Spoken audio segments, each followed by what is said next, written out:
ਤੇ ਵੀ ਜਿਹੜੇ ਪਰਿਵਾਰ ਦੀ ਮੈਂ ਗੱਲ ਕਰਦਾ ਸੀਗਾ ਵੀ 2 ਬਰੇ ਪਹਿਲਾਂ ਉੱਥੇ ਦੇਖਦੇ ਸੀ, ਹੁਣ ਇੱਥੇ ਆ ਗਏ। ਕਹਿੰਦੇ ਆ ਤੇ ਗਏ ਆ ਪਰਿਵਾਰ ਸਮੇਤ, ਪਰ ਉਹਨਾਂ ਦੀ ਕਲੌਕ ਨਹੀਂ ਸ਼ੁਰੂ ਹੋਈ।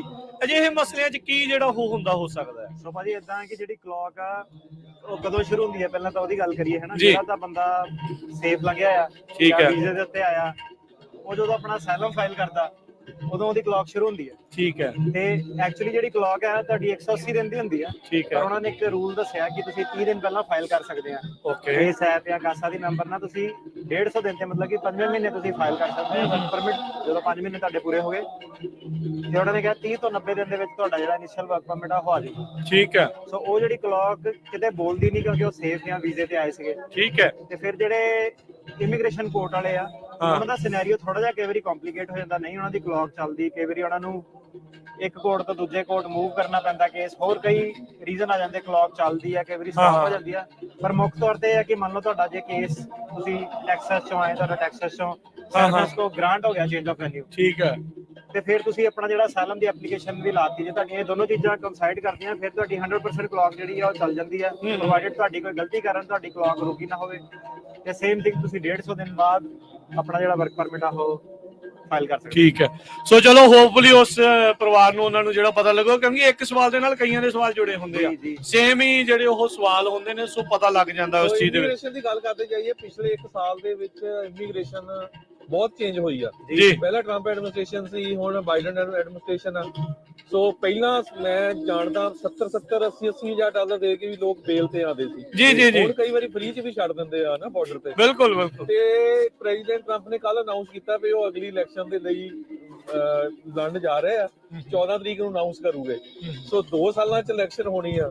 ਸੋ ਉਹਦਾ ਕਿੰਨਾ ਕੁ ਅਸਰ ਹੋਊਗਾ, ਕਿਉਂਕਿ ਇਕਨੋਮੀ ਨੂੰ ਲੈ ਕੇ, ਇਨਫਲੇਸ਼ਨ ਨੂੰ ਲੈ ਕੇ ਡੈਮੋਕ੍ਰੇਟਸ ਦੇ ਉੱਤੇ ਕਾਫੀ ਪ੍ਰੈਸ਼ਰ ਆ, ਬਹੁਤ ਪ੍ਰੈਸ਼ਰ ਆ। ਪਹਿਲਾਂ ਜਦੋਂ ਆਪਾਂ ਸ਼ੁਰੂ ਕੀਤਾ ਸੀਗਾ ਰੇਡੀਓ ਸ਼ੋਅ ਤੋਂ, ਉਦੋਂ ਟਰੰਪ ਪ੍ਰੈਜ਼ੀਡੈਂਟ ਸੀਗੇ ਜੀ ਜੀ ਜੀ। ਉਦੋਂ ਸਾਡੀਆਂ ਜਿਹੜੀਆਂ ਖਬਰਾਂ ਸਾਰੀਆਂ ਜਿਹੜੀਆਂ ਆਉਂਦੀਆਂ ਸੀਗੀਆਂ ਉਸ ਬਾਰੇ ਸੀਗੀਆਂ ਕਿ ਕੀ ਰੋਕਿਆ ਉਹਨਾਂ ਨੇ, ਹਾਂ, ਕੀ ਰਾਈਟ, ਕਿੱਥੇ ਕੇਸ ਚੱਲ ਗਿਆ। ਹਾਂ, ਗ੍ਰੀਨ ਕਾਰਡ ਵਾਲੇ ਵੀ ਨਹੀਂ ਆਉਣ ਦਿੱਤੇ, ਆਪਾਂ ਦੇਖਿਆ ਕਿ H1B ਵਾਲੇ, ਗ੍ਰੀਨ ਕਾਰਡ ਵਾਲੇ। ਫਿਰ ਬਾਈਡਨ ਨੂੰ ਨਹੀਂ ਆਏ, ਫਿਰ ਸਾਡੀਆਂ ਖਬਰਾਂ ਚੇਂਜ ਹੋ ਗਈਆਂ ਕਿ ਹੁਣ ਇਹਨਾਂ ਨੇ ਆਹ ਕਰ ਦੇਣਾ, ਉਹ ਕਰ ਦੇਣਾ। ਤਾਂ ਜੇ ਇੰਨਾ ਕੁਝ ਖਾਸ ਨਹੀਂ, ਪਰ ਜਿਹੜੀ ਇੱਕ ਚੀਜ਼ ਇਹਨਾਂ ਨੇ ਵਧੀਆ ਕੀਤੀ, ਹੁਣ ਕਈ ਉਹਨੂੰ ਮਾੜਾ ਕਹੂਗੇ, ਕਈ ਵਧੀਆ ਕਹੂਗੇ, ਕਿ ਜਿਹੜੇ ਗੇਟ ਸੀਗੇ ਉਹਨਾਂ ਨੇ ਥੋੜੇ ਖੋਲਦੇ ਕਾਈਂਡ ਆਫ, ਜਿਹੜੇ ਬਾਰਡਰ ਤੋਂ ਜਿੰਨੇ ਕੋਈ 1.5-2 ਮਿਲੀਅਨ ਲੋਕੀ ਜਿਹੜੇ ਆ ਵੇਟ ਕਰਦੇ ਕੀਤੇ ਆ। ਸੋ ਕਾਫੀ ਸਾਰੇ ਲੋਕੀ ਜਿਹੜੇ ਉਹ ਐਂਟਰ ਕਰਕੇ। ਪਰ ਹੁਣ ਜਦੋਂ ਇਦਾਂ ਕਿ ਜਿਹੜੇ ਇਹਨਾਂ ਦੇ ਕੇਸ ਆ ਸਾਰਿਆਂ ਦੇ ਪੈਂਦੇ ਆ 2025 ਚ, 2026 ਦੇ ਵਿੱਚ, ਸੋ ਉਦੋਂ ਜਿਹੜੀ ਪ੍ਰੈਜ਼ੀਡੈਂਟ ਕੌਣ ਆ, ਉਦੋਂ ਰੂਲ ਕੀ ਆ, ਸੋ ਮੈਟਰ ਕਿਸੇ ਨੂੰ ਆਣਾ ਸੌਖਾ, ਕਿਸੇ ਦੀ ਪ੍ਰੈਜ਼ੀਡੈਂਸੀ ਸੌਖੀ। ਹੁਣ ਜਿਹੜੇ ਟਰੰਪ ਦੇ ਉਹਨਾਂ ਦੇ ਟਾਈਮ ਤੇ ਆਏ ਸੀ, ਉਹਨਾਂ ਦੇ ਕੇਸ ਦੀ ਹੁਣ ਤਰੀਕ ਪੈ ਰਹੀ, ਉਹਨਾਂ ਨੂੰ ਹੁਣ ਫਾਇਦਾ ਹੋ ਰਿਹਾ। ਉਹਨਾਂ ਨੂੰ ਨੁਕਸਾਨ ਇਹ ਸੀਗਾ ਕਿ ਉਦੋਂ 500 ਬੰਦੇ ਆਉਂਦੇ ਸੀ, 2 ਬੰਦੇ ਇੱਧਰ ਨੂੰ ਘੱਲਦੇ ਸੀਗੇ, ਬਾਕੀ ਮੋੜਦੇ ਸੀਗੇ, ਉਹਨਾਂ ਨੇ ਉਹ ਰਿਸਕ ਲਿਆ। ਤੁਹਾਡਾ ਏਦਾਂ ਕਿ ਹੁਣ ਤੁਹਾਡੇ ਬਿਆਨ ਨਹੀਂ ਹੋਏ, ਤੁਹਾਨੂੰ ਅੰਦਰ ਆਣ ਦਿੱਤਾ। ਜਦੋਂ ਤੁਹਾਡੀ ਤਰੀਕ ਆਊਗੀ ਉਦੋਂ ਲਾਅ ਕੀ ਚੱਲਦੇ ਆ, ਕਿਵੇਂ ਚੱਲਦੇ ਆ, ਉਦੋਂ ਕੀ ਪਾਲਿਸੀ ਜਿਹੜੀ ਚੱਲ ਰਹੀ ਆ। ਸੋ ਇਹ ਇਮੀਗ੍ਰੇਸ਼ਨ ਲਾਅ ਤਾਂ ਹੀ ਹੋਇਆ ਇੰਟਰਸਟਿੰਗ ਵੀ ਆ ਕਿ ਇਹ ਕਦੀ ਸੇਮ ਨਹੀਂ ਰਹਿੰਦਾ, ਕਦੀ ਵੀ ਸੇਮ ਨਹੀਂ। ਸੋ ਇਹ ਜਿਹਦੀ ਸਰਕਾਰ ਆ, ਉਹਨੇ ਜੋ ਸੋਚਿਆ ਉਹਦੇ ਹਿਸਾਬ ਦੇ ਨਾਲ ਚੱਲਦਾ ਆ, ਉਹਨੂੰ ਹਿਸਾਬ ਨਾਲ ਮੋਲਡ ਕਰਦੇ। ਮੈਂ ਦੇਖ ਰਿਹਾ ਵੀ ਕਈ ਦੂਰੋਂ ਹੱਥ ਮਾਰ ਕੇ ਲੰਘ ਰਹੇ ਆ, ਵੀ ਉਹ ਦੇਖੋ ਟਿਰਕੀਆਂ ਨਾ ਭਾਜੀ ਸ਼ੋਅ ਕਰ ਰਹੇ ਆ। ਸੋ ਜੇ ਤੁਸੀਂ ਦੇਖ ਰਹੇ ਇਰਦ ਗਿਰਦ ਆ ਕੇ, ਮੋਰੇ ਆ ਕੇ ਇਹਨਾਂ ਦੀਆਂ ਗੱਲਾਂ ਜਿਹੜੀਆਂ ਨਾਲ ਦੇ ਨਾਲ ਸੁਣ ਵੀ ਜਿਹੜਾ ਉਹ ਤੁਸੀਂ ਸਕਦੇ ਆ। ਬੇਨਤੀ ਕਰਦੇ ਜਾਂਦੇ ਜਿੰਨੇ ਵੀ ਸਾਡੇ ਸਰੋਤੇ ਦੇਖ ਰਹੇ ਆ, ਸੁਣ ਰਹੇ ਆ ਪੰਜਾਬੀ ਰੇਡੀਓ ਸਟੇਸ਼ਨ ਤੇ ਆਪਾਂ ਅੱਜ ਤੇ ਕੱਲ ਦੋਨੋਂ ਦਿਨ ਰਾਤ ਦੇ 8-10 ਵਜੇ ਤਾਈਂ ਇੱਥੇ ਹੀ ਹੋਣਾ ਆ।